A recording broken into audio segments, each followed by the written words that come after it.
This is my BMW K75. It's a 1987 model. It's done roughly 86,000 miles on the same engine clutch. When I was cleaning the electrical points the other day, I noticed that the crankcase breather is perished. One of the things I've noticed while I've been going over the bike is that this little Z tube is starting to split out. You can see that, and you can see that there's actually grease or oil coming out of it. If you get a hole all the way through that, that will play hell with your timing. So I'm going to buy a new one of those. I've gone out quickly and I bought another one to replace it. I put my order into Motor Bins 2 days ago online, and it's arrived really quickly.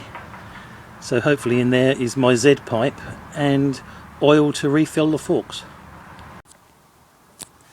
So there's my Z pipe.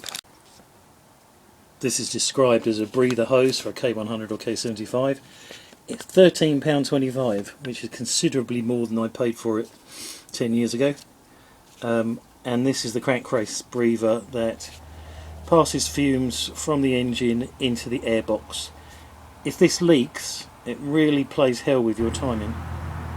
All you need for this job is the long screwdriver out of the toolkit, so you can undo the clips, take off the Z pipe and put on the new one. Really very simple operation. Probably not so easy if you've got a fared bike. I've undone the bottom clip and turned it, and you can see it's got a really long screw, so I think that needs to be undone quite a long way before you can actually take this pipe off.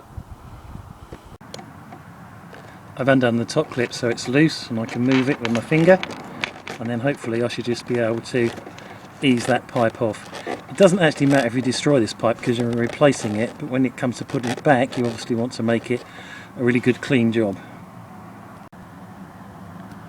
The top bit came off really easily. The back bit doesn't want to come off, the bottom part, and also I can see there's a big split in that, so this was really timely. I'm going to fight this out first.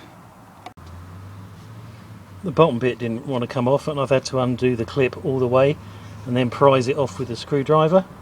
That just pops off. You can see now that that was right at the end of its life.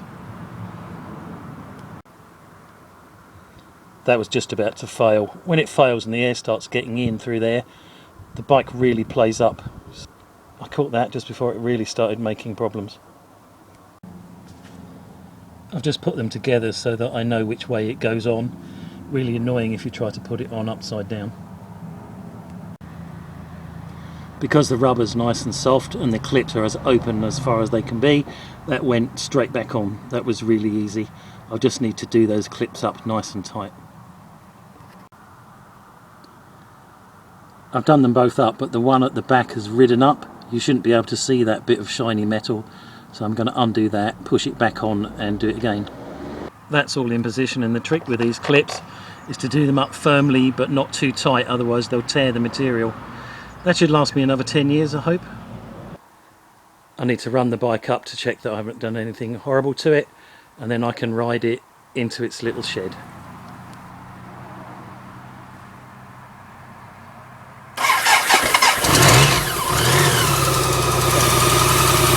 Just got attacked by a wasp.